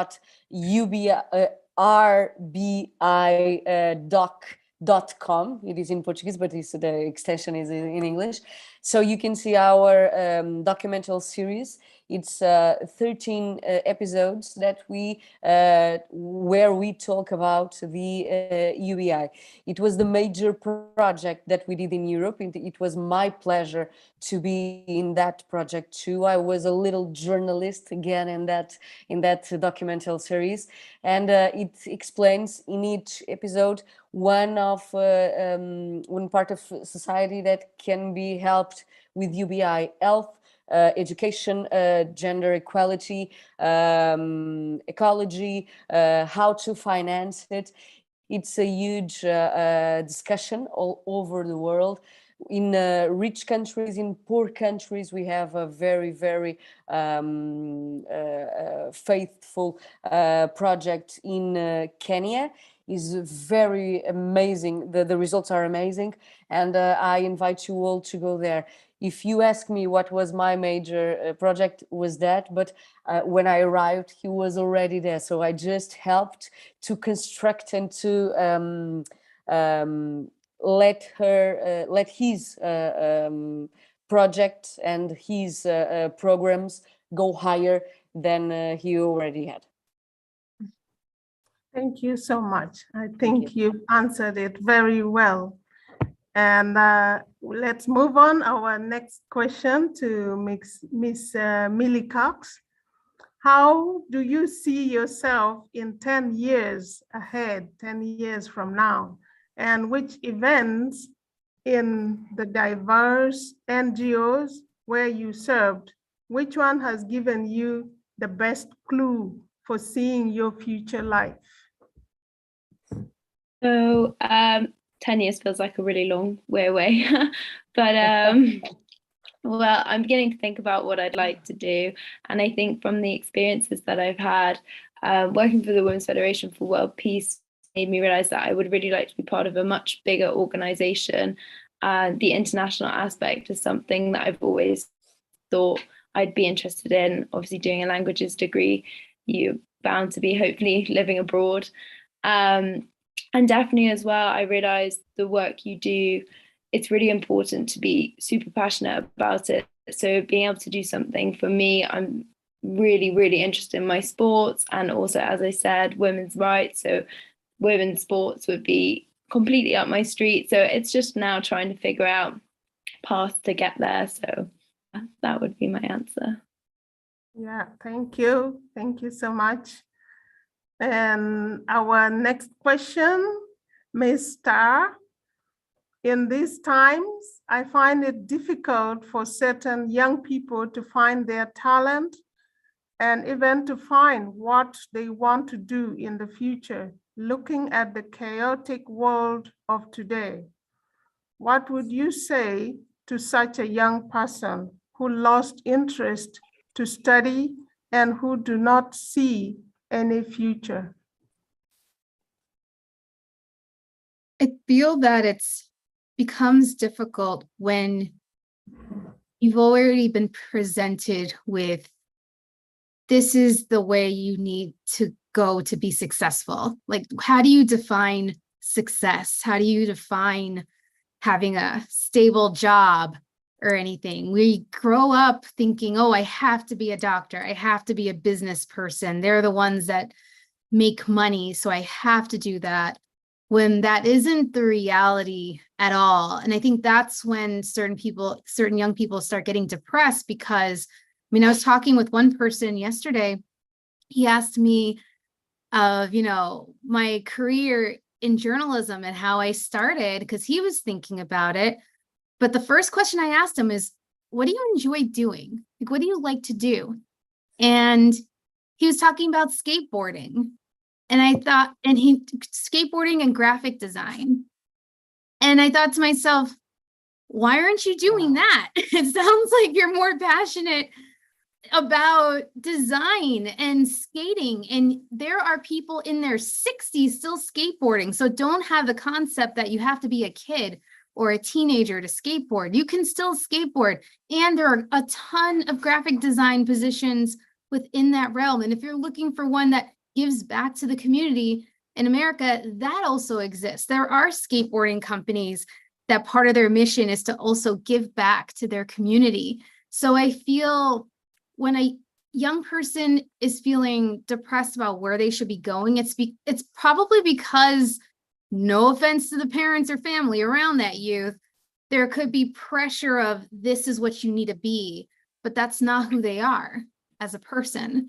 So it's important to just ask him or her, what do you like to do? Let's see if there's something available in that realm. And that can help bring, you can't not be passionate about your work, because that's how you burn out and get depressed. Thank you. Thank you so much. I have another question for you, Ms. Starr. What advice would you give to a person who has strong investment in mission and cannot balance properly those three pillars which you gave: faith, family, career? So there's a term in America called workaholic, and it's an addiction. Like, whether it's an addiction, just like drug addiction, alcoholism, and you have to realize life cannot function without a balance. Like, I feel, and sometimes you need to do that mental reset when you start to feel, okay, I'm doing a little bit too much of this and I'm neglecting that other side. And I kid you not, I did this a few weeks ago. I made a chart of 3 things that I love, 3 things that I like, 3 activities that right now I feel like I'm stuck in that I don't like at all. And then I have to only pick 1 from each. And I made it a point to myself that I needed to just stick with those 3 activities and nothing more. And for the sake of my family, I have 3 children. I promised my husband at 5 o'clock Eastern time, I'm shutting off because it is so easy to go over the 5 o'clock. And then I tell him, okay, maybe once or twice a week, I have to go over because I have these evening meetings I need to do, but please, I promise, like I will balance it out, because if you are not, you know, paying attention, that's kind of where the stories come from. Like, oh, my mom was so busy. She was always out in work and I couldn't really disturb her. I have my own stories about that, about my parents. And I think I just try my best to learn from what I wanted as a child to see as a child. And I look at my own and I think, okay, I need to make sure I'm not repeating history. And for the sake of breaking old habits or old family habits, create my own. Because another thing we like to do is we assume just because we're a wife or mother or girlfriend, we have to be within what a wife should do, what a girlfriend should act like, what a woman should act like. This is how we're supposed to be. I'm working, so I have to be like this just to please my boss, you know, but I feel the culture, the work culture is shifting, where a lot more bosses are now understanding, okay, a lot of our employees are quitting because we're not offering that work-life balance. So even when you do an interview for a job, it's not just an interview with you, you're interviewing them too. Ask them, what is your work-life balance culture? And if it is something like, well, you're on call, we need you, run. Don't do it, because you will get burned out beyond. And if they really like you, they will adjust to your schedule, because they're like, oh my God, we can't find anyone like this person. We need this person on the team. Set your terms for the sake of your family, for the sake of your faith. You let them know, I will only commit to X amount of hours, and that is it. Phone is off. So that's my advice. As someone who got burned many, many times in the past. I really like that. I like that. And I think that's really important for even creating the future. The children that we have, they need that balance in order to create the character we want in the children. I think all our panelists, in one way or the other, have shown that most of their characters came from the family. That's why they were able to achieve some great things that they're achieving right now. So we see the value and the importance of the family that I think we should not neglect because of our career or lay to one side and leave the other side. We need that balance. Thank you so much for that advice. And as we move towards the end, I still have one more question for Ms. Millie Cox. Thank you for your inspiring life story. How would you like to use your internship experiences in the future job? So I think I learned a lot from all of my internship experiences. I think definitely one of the main things I would take away is having the opportunity to work with such a wide variety of people. So be that from my teaching experience, I mean, that was children, that was members of authority, from my internship with Red Deporte in the sports sector, again, that was with children, teachers, other interns from all over the world. And again, the same with the Women's Federation for World Peace. So actually having the opportunity to connect with other people has been really, really valuable. And I've learned so much from people that have had completely different upbringings, come from completely different backgrounds to mine. Something that I perceived as kind of a normal life growing up in the UK is completely different from, you know, everyone else's, be that in Paris, be that interns I've worked with in India. And it's just been a really fascinating experience for me. So I would like to take forward with me in future jobs that kind of appreciation of everyone else's different backgrounds and stories. And I think knowing a lot about the people you're working with is a really good skill to have in terms of being able to either better manage them or understand where they're coming from, different points of view. So I think hopefully working in an international setting moving forward, I think for me that is a piece of really valuable experience I'd like to take with me.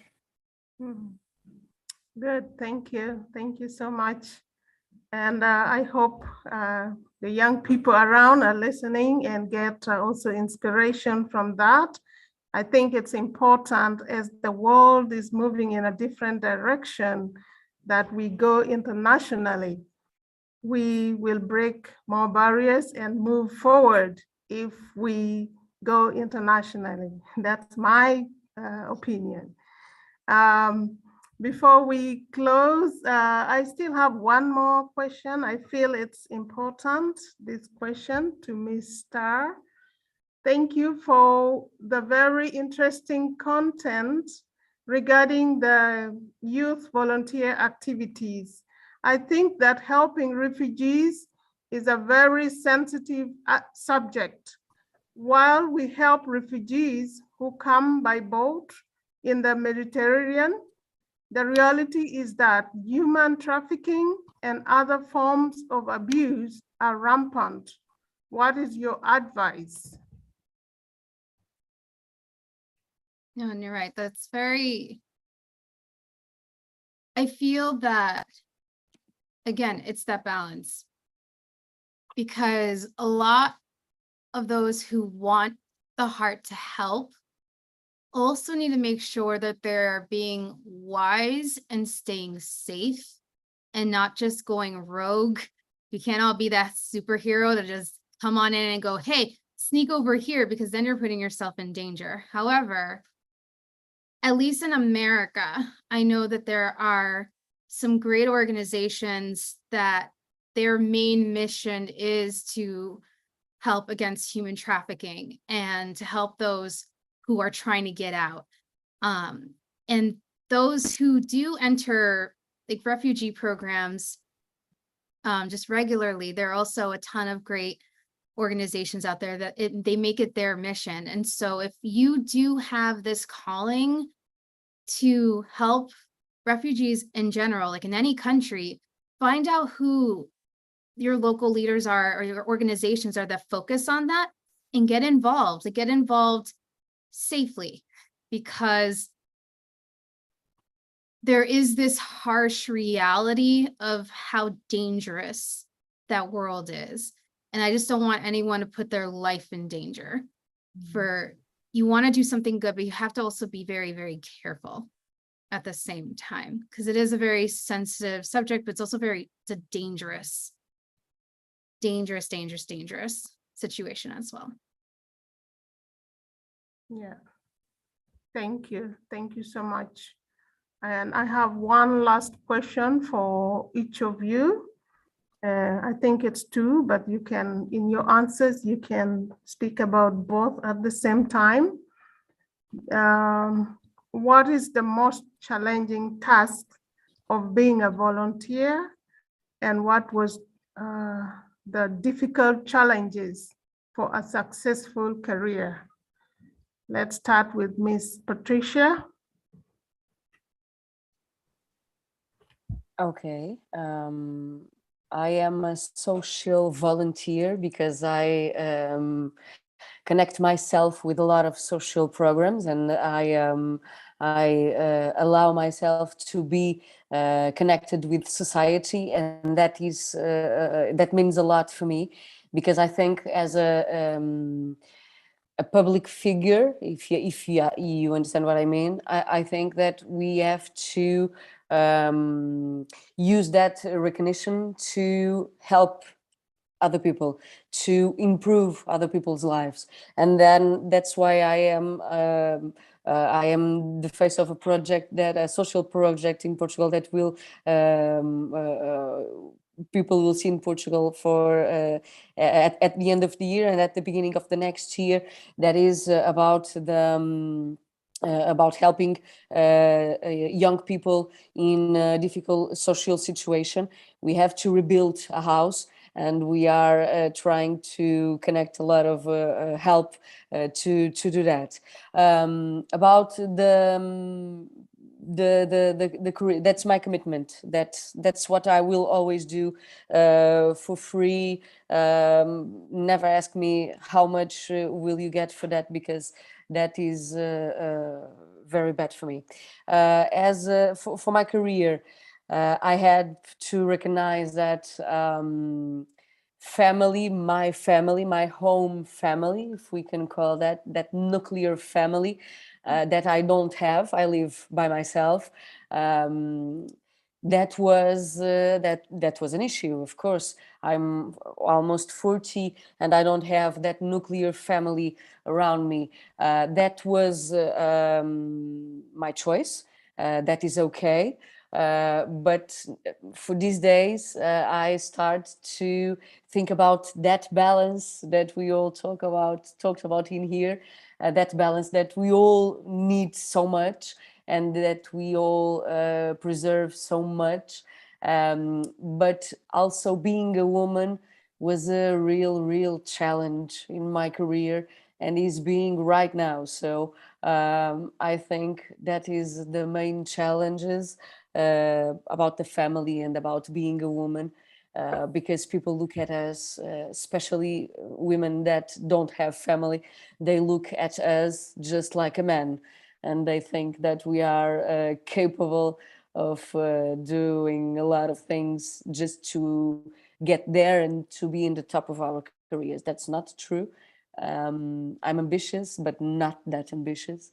So I think we can improve and get that balance. That's what I'm doing in the last couple of years of my life, getting that balance, and every day knowing how to balance that a little more.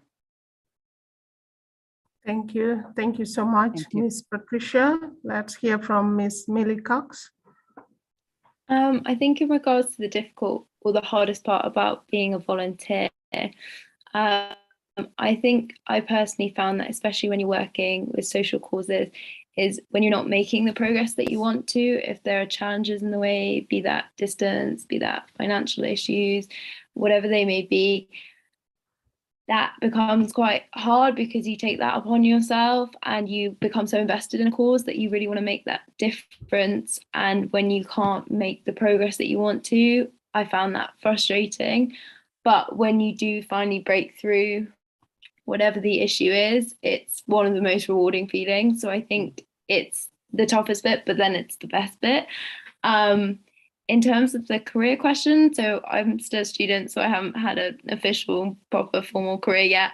But I would say, having listened to what everyone else is talking about and from my parents' experience and people that I know, I think kind of authenticity is a really important factor. So like we've spoken about today, remaining true to your own values, setting aside time for yourself and balance, and that balance that we've really spoken about, I think will be so important to having a career that's not only successful in terms of be it financial aims or the progress you make up a career ladder, but just success that you feel in your life, that you've had that opportunity to make a difference whilst similarly, be it bringing up a family or maintaining interest outside of work that's really important to you, so that when you finish and you retire, you have something to say that's much more than I was just a lawyer, or I did this, or I did that. Like, you have so much to talk about that's just a lot more about you. So that would be my advice.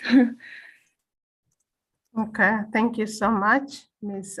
Cox. Let's hear from Ms. Starr. So, balance. I feel another thing to mention is, as a woman with ambition, when Patricia was talking about when you're working with men too, especially in the news field, I was asked once, like, oh, am I the worst boss? I'm like, oh, no, you're not. I've dealt with so many harsh news directors, no offense to them if they're watching this, but they were the toughest bosses I ever had, because they will curse you out in front of your face. But yeah, I feel when it comes to a career, it depends on the field, because I feel if it's journalism, you need to have a thick skin for sure. You have to have a thick skin because you're not just dealing with criticisms within the newsroom, you're dealing with criticisms from the public as well. And with social media, I remember before the internet, when it was just plain old newspapers or broadcasts, there was no way for the public to really share opinions besides writing letters into the station. That was a way for people to communicate or to call the station to compliment. But with social media now, whether a person likes it or hates it, they just post it. And sometimes it could be hurtful to read about it.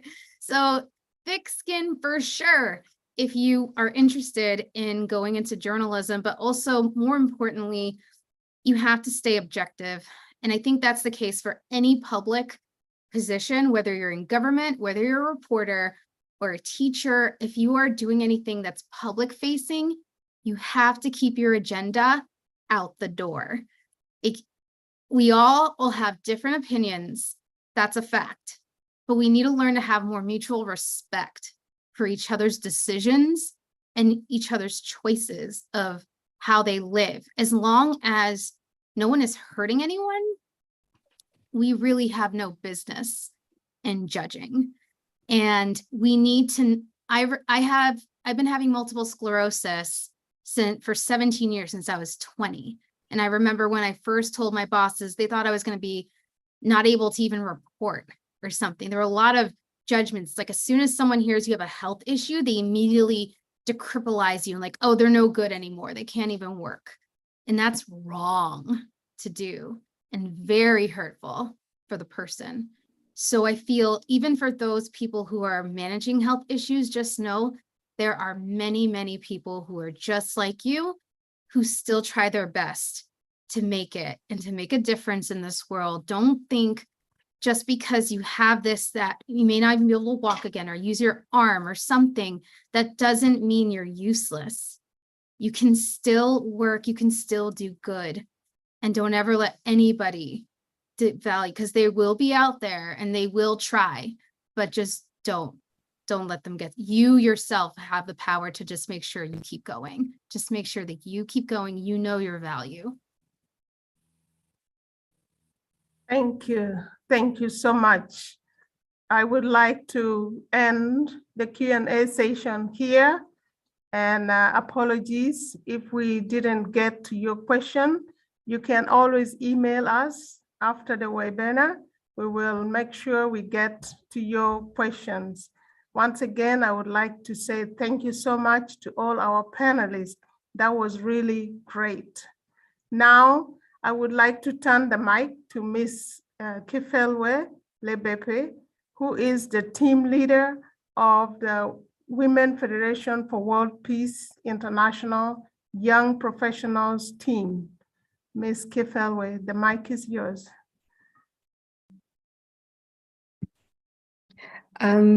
Thank you very much, Ms. Jacqueline Sue Aber and Ms. Ryeojin Kuse, and thank you all for joining us and actively participating today, and especially to our panelists for presenting and sharing your stories with us. Each story proved that young people have the power and potential to make a positive difference in their families and their communities. And today we learned a lot about culture, environmental well-being, and active engagements in our communities. We also learned how to follow your heart and doing what you are passionate about despite external circumstances. Thank you. And this webinar was just the beginning for us. We look forward to another opportunity to share the stories of other young professionals who made a positive contribution to society. And before we close the session, I would like to invite you to Women's Federation for World Peace International Young Professionals team. This team is a creative think tank at the international level to practice cultural diplomacy, which is the exchange of ideas, information, art, languages, and other cultural aspects in order to deepen mutual understanding. Since its inception, Young Professionals International has inspired successful projects and motivated people to make positive changes from different parts of the world. There, we encourage everyone to bring their talents and view our members as a team who can turn our dreams and our ideas into reality. And with the Young Professionals team, no contribution is too small. We meet every fourth Saturday of the month at 10 p.m. Korea time. You can find more information via the QR code and contact us via email, the email that you see on the screen. We're happy to send all the information and collaborate together with you. And with that being said, I would like to officially close the webinar.